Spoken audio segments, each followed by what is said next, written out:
Welcome to Dungeon Master Talk, a podcast specifically by Dungeon Masters for Dungeon Masters. I am Dungeon Master Shay. And I'm Dungeon Master Kyle. How are you doing today, Shay? Well, Kyle, I am doing all right. How are you? I am doing fantastic, sir, because we're getting ready to talk Dungeons and Dragons. Not just Dungeons and not just Dragons, but Dungeons and Dragons. Exactly. You can have like an hour Dragon Talk and you can have like an hour Dungeon Talk, and those are fine, but nothing beats like a 20-minute Dungeon and Dragons talk. That's true. That's true. And I actually just got moved into a new office, so we're recording live from Studio 1A in my attic. So it's Studio B. Yeah, we can argue about that later. But guys, thank you so much for joining us this week. We're just super excited that you took time out of your busy schedule to come have a conversation with us about Dungeons and Dragons. Kyle, this is a topic that I have actually been thinking about for quite a while since we started this endeavor on the podcast forums. And I'm really interested and excited to talk to you about house rules. Ooh, so this is like the rule where I, as the Dungeon Master, can decide at any moment in time that a dragon just lands on the party and it's over and I won. That is true. However, that's probably more for the session about should we do a TPK or not. Ooh, spoiler alert. Yeah, that's coming, ladies and gentlemen. No, house rules. This is a thing that you find in a lot of gaming groups. Every group has a different interpretation of the handbook. They have different interpretations of how monsters should interact, how worlds should be built. And so when it comes to the DM, they have that power to be able to manipulate the rules and things like that of their game. It actually says it in the PHB, and I think we've talked about this before. The PHB says you have the right to modify this at any given point. Yep. This is basically like Pirates of the Caribbean. This is more like guidelines than actual rules. That is really the core bread and butter of why this game has survived as a tabletop game and not just solely moving into the video game space, even though I know each of us love a good RPG in the video game world. But what makes this fun here is we truly get to make our own game. My game that I DM is different than Shay's game that Shay DMs. And we use a lot of the same common rules because we've learned off each other, but we have a lot of different rules too, how we handle things. Like when we're talking house rules, it can be anything from what you're allowed to actually bring to the table down to how are you going to handle a natty 20 for damage. All that stuff is house rules. House rules can also include things inside of game. They can also include things outside of game. When I first got started with D&D, my original DM actually gave me a set of dice. And that was at my very first session. I'd never played before. I'd never known really what D&D was. And he said, you can have these dice, whether you ever pick them back up again or not, I don't care, but I'm giving these to you to have. So what that did for me, that made me feel included with the group because I looked around and like a bunch of people had like 5 or 6 different sets of dice already on the table. So by him kind of doing that, that kind of started a trend for me in my game. So like whenever I have a brand new player or if I start a brand new campaign with new people, I will usually try and give each person at least one set of dice to start the game, whether they have a set of dice or not. And I want them to really feel included at my table because of the experience that I had when I first started. That's really the beauty of this, because we are talking about alterations to the game to make the game more fun for your group. Or maybe most of the time that's the goal, right? The rule of cool, the rule of fun, that really should win out over any rule in the actual rule book, or even the rules that you say here. This is not stuff that is what once set can never be altered, can never be moved, can never be shifted. Although I will say if you're going to do that, make sure you have a talk with the entire group so that nobody's taken off guard or feels slighted by rules alteration over time. Mm-hmm.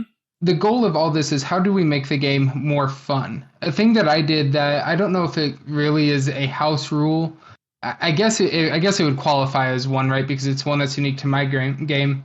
Early on in my campaign, we had a lot of crit fails, and the crit fails would result in player hurting other player, or player hurting self, or player losing weapon, and it got stale. AKA friendly fire. Yeah, big time friendly fire. Lots of errant fireballs, errant bow shots, errant sword swipes. And my party kind of got back to me that it's like, hey, we're kind of tired of every time we crit fail, the same things happen. We hurt each other, or we lose our weapon, or we fall down. It's like this is kind of an opportunity that I was hearing from them that I could have more fun with it. Yep. So I took that to heart and actually went and made myself some crit fail tables. I looked at some ones online that were a lot more robust than I really wanted to go down to, and looked at ones that were a lot more general than what I wanted to go down to, and kind of tried to find a way in the middle that worked for me. And so basically I have 10 kind of possible scenario types that will come out of it, and I roll percentage dice, and then I determine the outcome. That's caused it to be a lot more fun for my party. They've at least enjoyed that a lot more, because it can be things from like becoming afraid, which is a fun thing that we hadn't messed with before. What does it mean when your character is now afraid of the monster that you're fighting, or afraid of, like, maybe you're trying to sneak and it's dark, and now they're like afraid of this scenario. Okay. Situations like that I wasn't getting them into before, because we altered this rule to try to make this more fun. And I think sometimes too, and after really thinking about it, because I had friendly fire in my game as well. And after I think about it, after the fact, but that was kind of a jerk move in a way, because especially like at lower levels, if you do too much if you allow too much friendly fire, you could potentially kill or knock out one of your lower level party members by a party member. And I don't think that's really the best way to go about stuff like that. And again, this is me laying it out on the table. Like, in my current game, we've had at least half a dozen crit fails that have had friendly fire going both ways. And now that I think back on it, I'm like, maybe that wasn't the greatest idea. I mean, it worked in the moment. And part of the rationale for me was, well, they're lower level, so they haven't like perfected how to cast this spell or really have complete proficiency with their swords or daggers or whatever. So like there was that, but at the same time, it's like, do you really want your players taking each other out when you have monsters built to do that for you? Right. So it's kind of like a doubling down on that, and could really potentially turn gaming sessions into a bad spot. So to my players out there, I apologize for doing that. We won't probably be doing that going forward. Well, and I do want to clarify, friendly fire is still a section of that possibility. True. So it's still possible in my crit fail table, because they are crit failing. This is not meant to be a scenario where, hey, good things can happen. None of these scenarios on that table are positive for the person experiencing the crit fail. Yeah. But what it's allowed me to do is get that variance to it, and there's some RNG, and sometimes that when we have more than one a session, sometimes the percentage die love a range. So I keep hitting that same range. What I've kind of started doing with that is, if it happens twice, okay. But if it's like 3 times in a row, I'm hitting the same range, I'm going to re-roll that third one. Yeah, for sure. I don't know if my party's caught on to that or not, but just try to get some of that variance in there. And then also, as me, the DM, if somebody's like, you're really picking on me with these crit fails, it's like, I'm following the rules. I'm not me being mean. I am me rolling these dice to determine the outcomes, which is really a core part of the game. So it felt to me like I was taking a core idea of the game where we decide what we want to do, but the dice decide the outcomes. And it took that more into another area where it was a little bit open-ended for me, and I wasn't being original. Yeah. I think sometimes, too, sometimes the nat 1 just kind of speaks for itself, in my opinion, like now that I've been really thinking about it. Sometimes, like, just if it's just an auto-fail, maybe that's good enough. I mean, sometimes different groups are like, oh, yeah, I enjoy the wacky effects. I think it just really depends on the group. Yep, and the scenario matters to it, too. True. Like, if your fighter was lifting a barrel and rolls a crit fail, then in that scenario, my crit fail table might not be necessary. Or the bottom breaks off, or, hey, you moved it, you did what you were trying to do, but you look like a fool and a kind of a weakling. But, like, other people's confidence in you is now hurt because of it. Not like, oh, you absolutely failed to even budge this barrel that you, big, strong fighter man who could shove down concrete doors before, suddenly can't do this. Like, yeah. Sometimes it's trying to rectify it narratively. Mm-hmm. hey, this was a strength check, you crit failed it, so maybe like you tripped over it or something, instead of legitly not being able to lift this thing that when you try to rectify in your mind, there's like, hey, there's no way my big, strong barbarian couldn't lift this. Yeah, I could buy that. What are some other house rules that you've used in our game, Kyle? I'm trying to remember. The big one that I've used is what we do when we roll characters. That's a good one. And that's a thing for me. If you follow the rules strictly how they are, you're rolling the dice out, and there's a chance for some characters to become very strong. You're going to roll really well, and you're going to have several stats scored pretty well, and maybe none going negative. But then there's the flip side of it that you might end up weak. Now, I know averages factor into this, and if you think about it mathematically, it's going to average out, and most of your characters are going to land right in that average starting point. That's really the goal of the game. And you get the choices so you can do your good rolls onto the stats that matter most to the character you're building, yada, yada, yada. But what we really wanted to make sure of is that early on, players could do what they wanted to do. What I believe I did, now I'm remembering back 3 years ago, I was trying to find my notes for this. I know I didn't follow the rules, though. I believe what I did is I allowed everybody to have 2 rerolls of a stat, and they didn't have to take negatives. And that was for only my characters that have been rolling outside of the mainline campaign I'm doing. Because the mainline campaign I'm doing, everybody but Shay had their pre-generated character. Right. So then I basically told Shay, this is the stats.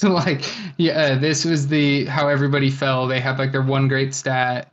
Basically, it was you rolled what you statistically should roll when rolling out. You'd have one bad, one good, and the rest falling kind of okay. Mm-hmm. And so that's one that we did.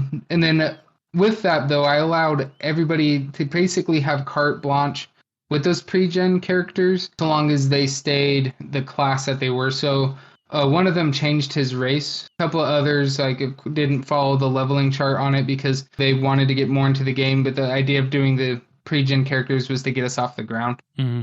What about you, Shay? So for my game, we actually had everybody make their own character with the exception of one person that joined us later. And I had them do the roll 4d6s and throw out the lowest one. And Yep. I house ruled it to have them reroll ones. But yeah, they had to reroll ones and throw out the lowest. So what that did for us is I gave them the opportunity to be able to be higher statted. And I kind of like that because when I do my games, the PCs, essentially, if everything goes well, they kind of become superheroes in a sense. Yeah. So I kind of want them to be a little bit higher in most things than the average Joe, just because they are the point of the story. It's not about Joe Schmo and his farm. It's about the party doing wonderful, awesome things. So that's how I did it for my group. You're kinder to your players than I am to mine.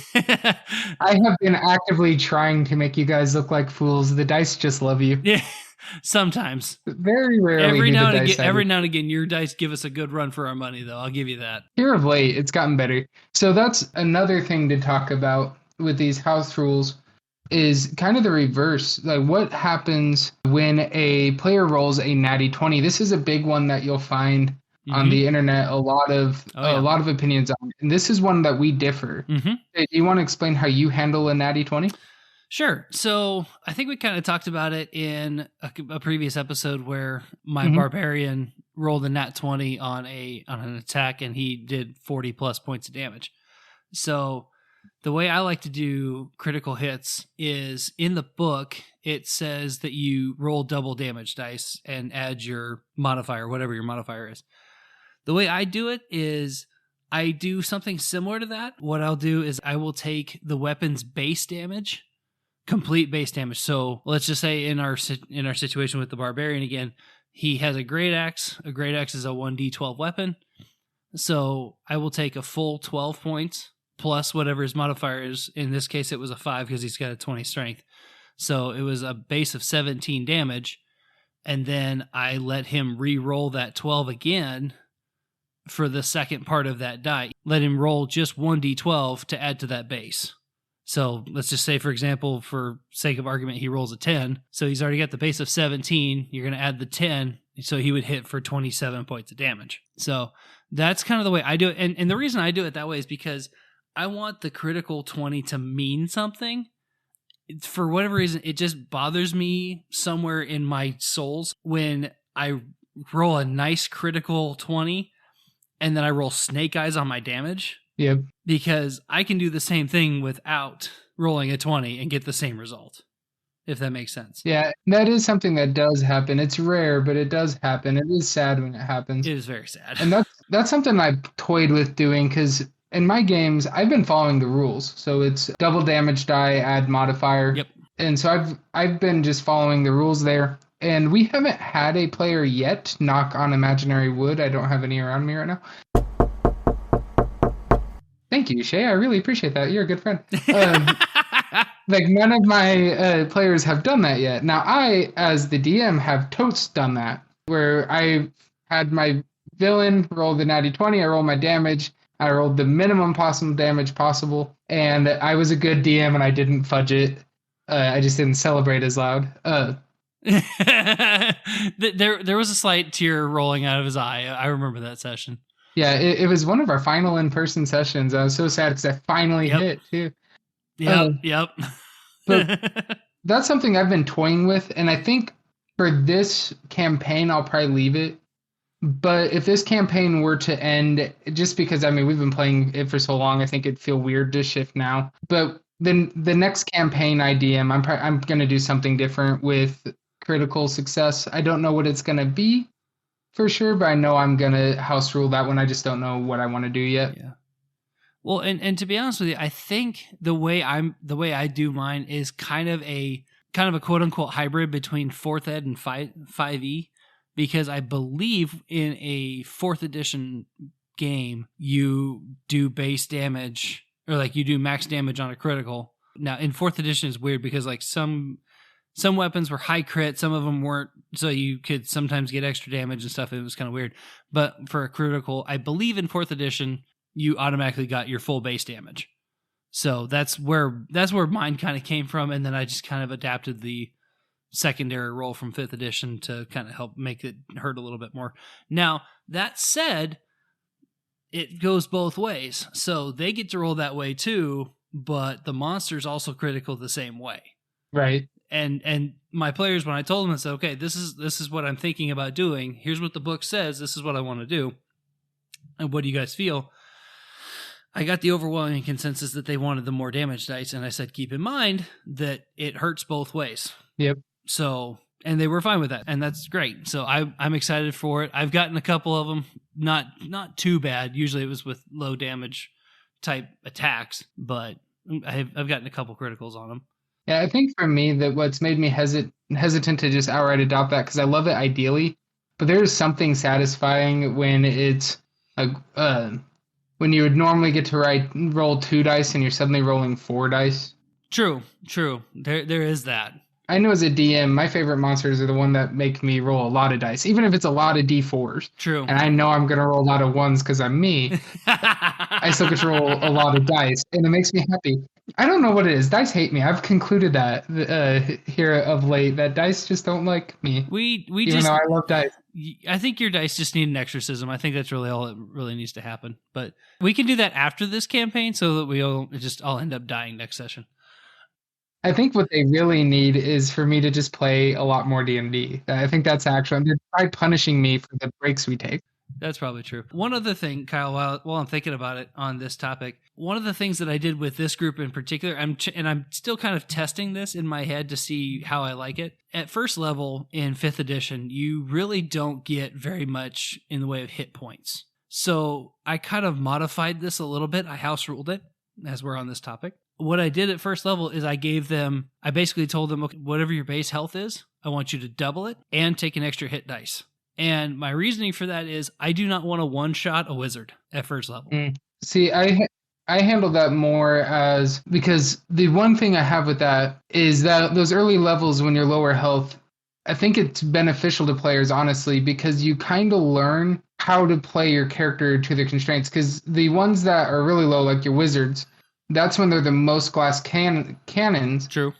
And so they learn to avoid being in close combat because they know most players know when they look at the paper, hey, I'm a ranged fighter. But it's good. Like, it's one thing to know that. Another thing, when you finally first get into combat and you're all excited and you want to go do some damage and you find yourself a foot away from a goblin, and bummer, dude. Like, True. so it teaches them kind of more to avoid those situations, because we as the DMs, we can always choose that the monsters weren't going for a kill if that moment were to happen.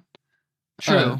True. But that's my own personal thought. And that's, guys, we've said this so many times. Shay and I are not going to agree, and that's okay. Shay's not wrong. I just don't agree.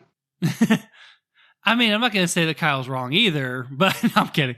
But but in all seriousness, like you can run the game to within reason, and I say within reason because like for me it has to make sense. Yep. I mean, in all seriousness, you could play D&D and never even open up a PHB. Yeah, totally. If you wanted to, but I think especially for kind of keeping a consistent basis for everybody to kind of get on the same page with, that's why we have the rules and the DMGs and all. Right. It gives us the building blocks to build our game with. Exactly. Yeah. Now, there's one house rule, Shay, I really want to make sure you and I talk about. So if you still have talking points on this, definitely go for it. But I do want to make sure we talk about one, so let me know. Yeah, no, go ahead. All right. So there's one that my favorite one, and I've been saving this because I didn't want to lead with it. And then everything I'm else, excited now. Not live up to it. But this is one that yes, if you can. Beautiful. This is one I have flat out stolen from Shay, and I have no shame. Oh boy. And I'm gonna let him explain it. Wait, what am I missing? What did you steal from me? I stole the skills challenges that you brought in from 4th edition to 5th edition, and it is fun. It is so much fun. So much fun. Thank you, Rodrigo Lopez from Critical Hit. Thank you. Yeah, I knew you got it from someone. I didn't know who to reference. Yep. But thank you, that person.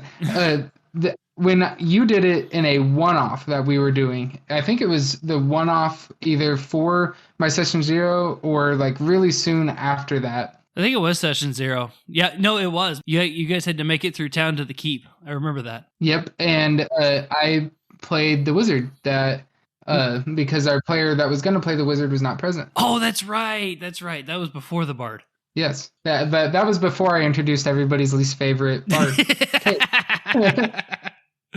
Yes, skills challenges. Yes, love skills challenges. Describe a skill challenge, because our listeners that played 4th edition, they know what we're talking about. But I'm willing to bet our listeners that have only played 5th edition are going, what the heck?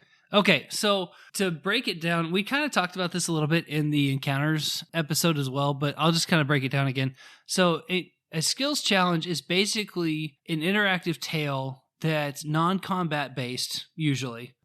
And it helps your group tell a narrative encounter about how they do something. So, for example, your party has to escort this noble from town A to town B. Let's just run with that for our example. Yep.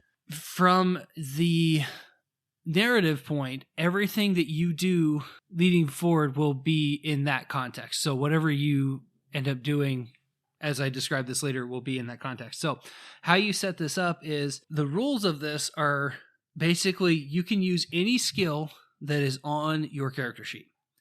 Stealth, animal handling, perception, whatever. You do not have to be trained in the skill to use it, but it helps because you get bonuses that way. You cannot use the same skill 2 times in a row, and you cannot use the skill that somebody just used ahead of you. Usually, depending on how big your group is, when I would listen to that podcast, the Critical Hit podcast, they would usually have about 4 or 5 players, and usually they had to have about 8 to 10 successes, and it was always like 3 failures. And so what that did was it was obviously easier to fail than to succeed, but it usually gave everybody at least 2, maybe 3 turns, depending on how things were going in that skills challenge to either make or break the skills challenge. So what's going to happen is you would set this up, okay, and then you would have everybody roll initiative, and then you'd get your initiative order, all that fun stuff. And then what would happen is, let's just say let's just take a typical party. So you have a fighter, a rogue, a cleric, and a wizard. Let's just for sake of argument. Pour one out for the bards of the world. What's that? Said pour one out for the bards of the world. We're left off another list. I told him to play me a song. He's the piano man. Anyway, but let's just say your rogue rolled high and he's going first. So the rogue might say, I use stealth to find a good hiding spot to take a defensible position on the cart. Okay, so then you would have him roll stealth. And if he meets or beats the DC, it's a success. If he does not, then he fails. And then let's say the fighter goes next. The fighter cannot use stealth because the rogue just used it. But they can use another dexterity-based skill. Sure, they could use, they just cannot use that specific skill. They cannot use stealth. He could try and do an acrobatic leap to find a good spot. He could use his perception to scan the field, scan the hills to the north of him, whatever. So let's say he just used, for sake of argument, he uses perception. So, rogue uses stealth, fighter uses perception. Let's say the wizard uses arcana to see if there's a magical field somewhere. And then the cleric uses religion because he's bored and he's trying to study his books. So then the next turn comes around. Now the rogue cannot use stealth, but now the fighter can, or the wizard could, or the cleric could. Does that make sense? Yep. And then the fighter obviously couldn't use perception. He'd have to use something else. And then you just kind of keep going. So what that does, from the way Rodrigo explained it, is it makes people not use the same skill all the time that they're really good at. It forces them kind of out of their shell a little bit. But it also, you get more detail from them, or potential more interaction with your players. And then after you figure out if you succeed or fail, if you succeed, maybe you see an ambush coming. You were able to get the jump on some ambush that was supposed to jump you or something. Or if they fail, maybe you never saw that ambush coming and it's a bigger fight than you thought it was. But yeah, basically that's what it boils down to. Is I enjoy running them. I don't run them very often, but every now and again I like to throw one in just to see how the players do. Yeah, I like to wait just long enough to where I think people are going to forget how we do it, so they have to ask all the questions again. I think the reason I love them the most is gives the players an opportunity, so long as they're succeeding, to kind of get to really spell out the narrative of what they're trying to achieve. Oh, yeah. And then when they're failing, that's when I spell out the narrative, again, as the DM.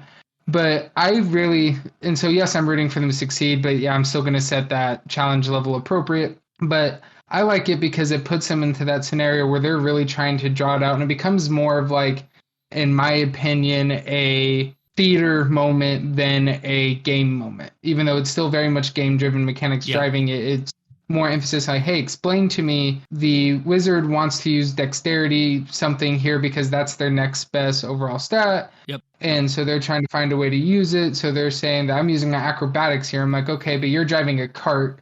So explain to me how you use your acrobatics in a way that makes sense here. Yes. And you'll see people's wheels really start to turn, because it's not just, okay, now I'm rolling dice to min-max this. I have to make this make sense within the world, what I'm doing. And a lot of times when you challenge that, they'll change what they're going to roll, and they really start to think, and they find themselves telling a story, and you can reward things like that.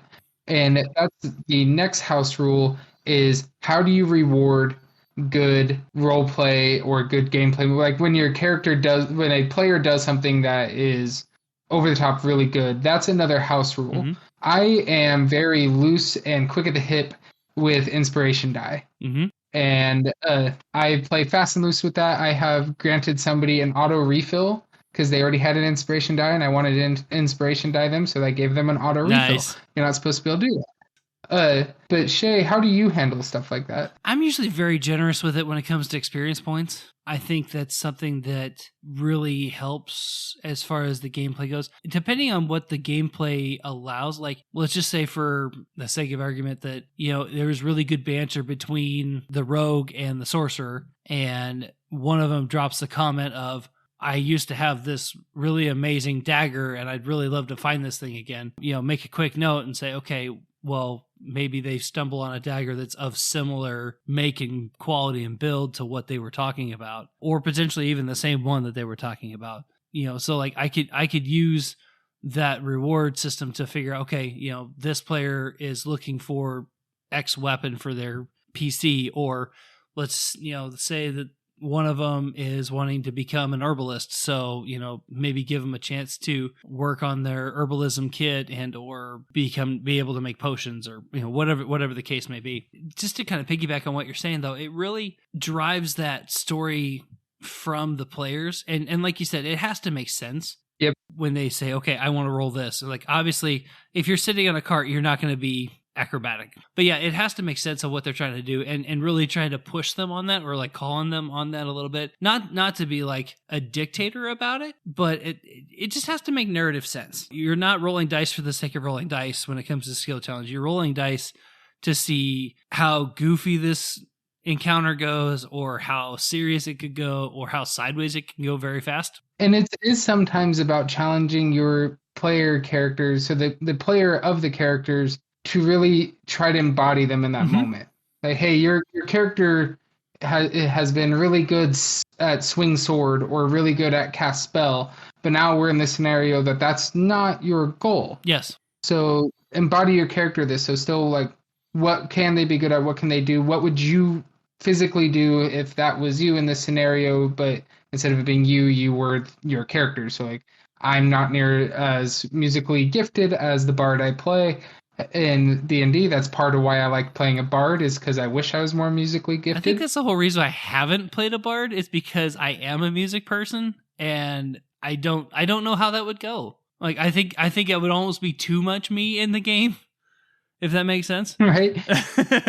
See, I feel challenged at times, because it's like, well, like, yeah, I, like many people, will rock out hard in the car, even with my wife, for a song, but I won't do that if there's like another person in the car, because I feel bad when people hear me sing. I'm like, I'm sorry I did that to your ears. I mean, but I will do that to the D&D group. I will gladly bellow it out to the best of my musical abilities, which is not that much, and then tell them, but imagine that, but better. You have graced our ears with that kind of music, and we are grateful for it. But I hear you. I am a music person. I am an instrumentalist more than I am a vocalist. I am a vocalist when it comes to showers, and that's really about the extent of it. But I'm more of a musician in the sense of instrumentals. But I don't know. Again, that's probably why I haven't played a bard, because I'm like, that's a little too close to home. And that's real. It is. It really is. I would have so many musical references. It's not even funny. Well, and I know some people like to play an exaggeration of self, and that can be fun. We're not trying to belittle that by any means here. No. But I'm doing escapism most of the time when I'm a player in D&D. The cool thing about being DM is you kind of can get it all. Your NPCs can be like, if you're trying to escapism, you want to be the opposite of yourself, bring in an NPC. If you want to be an exaggeration of self, bring in that NPC. Oh, yeah. If you want to be wacky crazy, here's your NPC. Like, I don't know. That's why I love being the DM, is all those wacky scenarios. Yeah. But then also, house rules can go. We're talking a lot about like mechanics, introducing new mechanics, what to do with the dice rolls. House rules can even come down to how common is magic. Yeah. In your world. Yeah. It can, when we're talking about magic mechanically, do you honor the material cost of spells? I know that is a controversial one, and I, at risk of suddenly becoming hated when I like to think I'm beloved on the podcast, I have not been strict when it comes to the material cost of spells yet in my campaign. I'm not saying that I never will, as the wizards and other spellcasters gain more power as they level, but up to this point, I haven't wanted them to be cumbered by that. I also haven't given the most opportunities for shops, and so I own that as the DM. And so there's been enough off-period times in the games that I've been working under the assumption that they got what they were going to need. Yeah.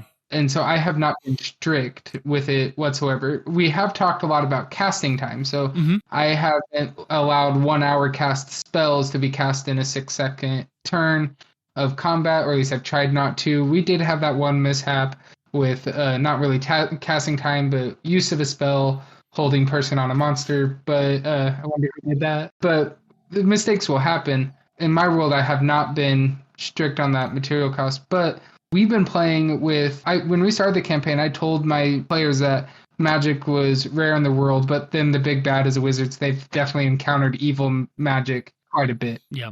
I know for me, like when I'm playing Dakar in that game, I try to do more component based. I'd never up until this point really been component focused. So that was kind of a new element for me and just kind of a fun way to play it closer to the book a little bit. I'm not always the best at it because I'm still kind of getting used to it, but I'll be honest, I don't really enforce it either in my game. And a lot of that is because most of my players are still kind of newer to D&D proper. Some of them, Yep. I think it's more fun, honestly, just to have the spell slots. And then if you really want to get into the nitty gritty of the components and specific items and stuff like that, that's fine. I applaud the people that can do that. I just know that's never really been a point of emphasis for me, at least as a player. And I really haven't enforced it as much as a DM. But if my players, all of a sudden describe stuff of like, I reach in my component bag and I grab this mistletoe and this deer antler or something like, or whatever. I'm like, oh, hey, kudo points for that. And then just kind of run with it. Yeah, I'm not saying that I'll never care about it. I don't see me doing it anytime soon. Definitely not in this campaign. Yeah. This campaign, I've been like the story, really for me in this one, the story was going to matter and then the fun level was going to matter. Agreed. And so if the rules didn't fit those two core goals, I didn't care so much about them. I wanted to be consistent, so I've kept track. So that component thing, I'm not going to just start it. Now, when we end this one, and if I DM a second campaign for this same play group, and we have now years worth of experience playing, I might do that because I get why that's a rule. I get why that's there. It's to kind of put a limit on some of the insane power level spells can have eventually. True. But also at the same time, eventually the warriors can attack 4 times a combat and they don't have to pop their Popeye the Sailor Man finish to do it. They just do it. So that's what they use for their hit dice. That's what they do when they use hit dice. They just pop cans of spinach and just, crank that muscle up real quick and call it good. Okay, I'm going to start having Dakar track his spinach component. Okay, I'll write it on my character sheet. But there's other types of house rules as well. There's this stuff. I'm just going to kind of go on a list here. You can have rules like no rolling direct on table. And that can be because you're playing on your dining room table and you don't want to carve it up. So we're going to have the dice trays, use the dice trays. That can be a common house rule. And that's the stuff that's like, those are the rules literally of the house. Mm-hmm. And so there's the two sides of this. There's the house rules as in the custom rules you do for the game.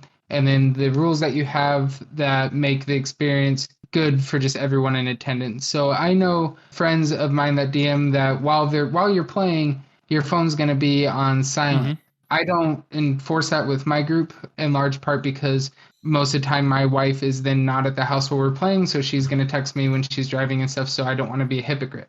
Well, yeah, either that or people are using it to look up spells or, other D&D related stuff. So at least that's what I use my phone for during sessions. So I'm okay with people having it out as long as my big thing is as long as you're focused within reason. Like I don't expect you to hang off every word that's ever said, but at least, for the most part, as long as you're tracking with us, you're not always asking, okay, what just happened? What just happened?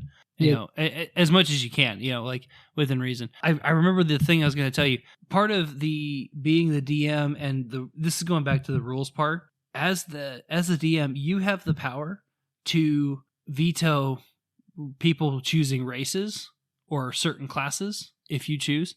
Like, for instance, let's just say your world does not have tieflings or drow. Yep. You can veto, say, no, unfortunately, in this game, we're not going to have any drow or tieflings, for example. You need to pick a different race. And if people give you guff about it, then maybe they need to find a different group. But, it's your game. You get to decide what goes and what doesn't. You can put it to a group consensus for the majority of it, but ultimately, it is your game. It is your rules. Yep. And so just be prepared for that. And sometimes you can just explain like, hey, there's going to be a narrative reason for it. Yeah. So I remember I ran a one-off where I actually custom made a set of rules because I wanted to play for a certain TV universe that I was a fan of that there is now a tabletop game for, but there was not an official one for it back then.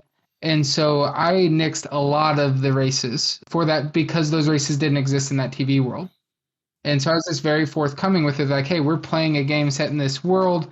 These are the kind of options you have to pick from. And then from there they went, and my players responded really well to that, and it worked because there was other fans of that TV world in the group, and then we were able to explain it was basic enough of a concept that people were able to get on board, and it was for a one-off. But I think like with those, when you're saying like, hey, we're not going to do this class or we're not going to do this race in this campaign, if you can explain it narratively, and then sometimes there's those races that it's just like, hey, I'm a new DM, or hey, I haven't DM'd in a while. Yep. I just want to rein in what I have to care about and watch to match on rules. What I found is a lot of times with these rules, as long as you're forthcoming enough, you don't have to tell them the secret plot of your campaign. You don't have to be overexposed. But as long as you're being level and giving that good reason why people get on board, more often than not. As long as you're upfront with them and say, hey, we're not going to have this A, B, or C in this game because of X, Y, Z. Usually people will be more or less understanding of, okay, that's why. It's not like I hope you're not making some of these rules just to be a dictator, because honestly, that's not a fun group to be in. But, it's just one of those things where if you can create rules with your players to an extent, and like, as long as your group is on the same page with the house rules that you guys are putting together, that's really the biggest thing that we're trying to hit home with on is, just really making sure everybody's on the same page and that everybody's having fun being on the same consistent playing field, because that's really going to be the difference in a group that plays for one session or a group that plays for 40 years. And so, guys, I want to, in this kind of reverse wave we did the last couple, so we started off this time, we hit into the topic really hard, but now I think it would be a good time, Shay, if we gave some updates on our games. Okay. Do you want to start, or do you want me to? I can go ahead and start because I didn't let you know I was going to do this. So it'd kind of be mean if I put it on you. That's all right. My group, we're actually getting ready to play the day after we're recording this, so that's really cool. It'll be prior to this releasing, obviously. So my group, the party just got split up for the first time ever. So we're in like 3 different places. I know, it's awesome. I love it. You guys might not. I think it's cool. I mean, to be fair, we have 7 players now, so I mean, it makes sense. Yeah, it's helped me a lot to break it down a little bit. So the group did grow, and I think my last update I was saying how the party was underground. If I didn't say that, that's where they were at. They were underneath the fallen city. Things were looking pretty dire, and they were trying to get through this underground kind of like tavern cave system.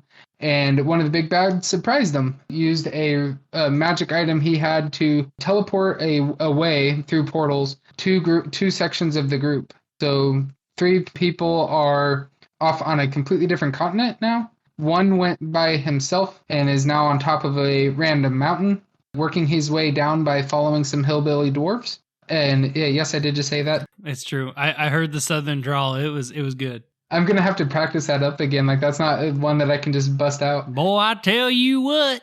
There you go. I'll just listen to that little snippet. And then the other 3 are making their way now, actually finding the civilization that they were headed to begin with, but with 3 of them instead of 7. And oddly enough, you put the 2 healers in the same group. So that may not have been strategery. Well, okay, I guess we have 3 healers technically because there's 2 druids and a cleric, and the 1 druid is on one spot. So I guess not all of the healers are in the same spot, but 2 of 3 are in the same spot. I don't know if she heals though, because she seems pretty combat heavy in her druid build. I haven't seen her spell list, so I don't know. But usually druids can at least have access usually to at least a healing spell or 2. So, but it just depends on what she's got on her spell list. Well, we will find out. Oh, yeah. We'll find and there's out. been some interesting going on with that. That is true. That is true. So, my group. So, we actually haven't had a session proper since our last recording. It's been a while just with my family and I moving to our new house and all that stuff. So, it's just been kind of crazy. But before all of that craziness went down, we were able to do a one-off. And I have to confess that I almost pulled off a TPK. Ooh. It was not good. What we did was we just did a random one-off, and so I had them roll a d20 and tell me what level we were going to make our characters for, and so they made level 10 characters. I'm like, sweet, this will be fun. So to make a long story short, they had a dragon come attack them at a keep. Oof. Well, the dragon landed and tail whipped them basically off the ledge. I didn't realize that the tail attack was almost 80 points of damage. Yeah, it can be. And I didn't realize that they only had about 80 points of 80 points of health at level 10. Oof. Because of just the way the builds were. Yeah, like I said, we just kind of did a quick one off. I was like, oh, oops. Suddenly there's a healer out of nowhere. I'm like, actually, no, it was at that point I went, okay, you fade to black. And then you wake up in the infirmary. And then we just kind of kept going. But at that point, like, they're like, dude, you killed us. I'm like, wait, what? Like, I seriously had an oh crap moment. I was like, did I seriously just kill you guys? And they're like, oh yeah, you did. I'm like, my bad. That's it. That's honestly a problem that as a DM I've yet to face. My dice have never been that nice. I mean, now granted, I was using an adult blue dragon, so I mean they hit hard. They hit harder than I thought that they were. And I was thinking, okay, 3 level 10s. Maybe we can get a good shot with this. Oh no, it was literally just like boom, boom, gone. It's like, oops, not gonna do that again. So, but yeah, all of that to say, guys, it's one of those things. As a DM, we're still learning as we go. I mean, I pulled a random encounter and I apparently didn't pay close enough attention to what I picked. But I know, based on our last session, I know we're excited about that. We're actually getting ready to play here in a couple weeks. I'm excited for them to continue to dungeon delve into wherever they're going next. I won't give any details away because I hope that our players are all listening, and don't want to give any spoilers yet. But we're still in that same dungeon that we were talking about. And to my players, you're listening to this in retrospect. I hope I got you. No, I'm teasing. I honestly don't try to get my characters as much as I hint at on this show. I do it all within the story and all that stuff, but it has been a minute now since I felt like I truly rolled like just that one good hit, you know, and I just want... I'm sure it'll happen at some point. It will happen. It's not, honestly, I was telling one of my players, it's kind of like a game of golf. You can have a really bad round for 17 holes. Get to the 18th tee and you'll just send one 300 yards right down the fairway, and you're like, I got to come back and do this again. This is awesome. Yep. It just takes that one. Well, guys, thank you again so much for joining us this week. We are super, super appreciative of you joining us as always. We would really, really appreciate your feedback. And if you guys could do us a favor and subscribe to this podcast if you haven't already, that would mean the world to us. If you would be so kind as to write us a 5-star review or a review of any kind, we would seriously appreciate that as well. Just so that kind of helps us get our name out there on the podcasting platforms. And so hopefully we can continue to grow this DMT base of listeners. And you can always reach out to us in an email format at dungeonmastertalk@gmail.com. We have our Facebook page, and we also are on Twitter at DMT the podcast. So we would just love to interact with you guys. And if you guys have any questions, comments, or topics that you would love us to cover in a future episode, please let us know. We would be more than happy to talk about those with you. Well, guys, I guess we're going to call it there. So for all of us here at DMT, I am Shay. And I'm Kyle. Thank you for listening to Dungeon Master Talk.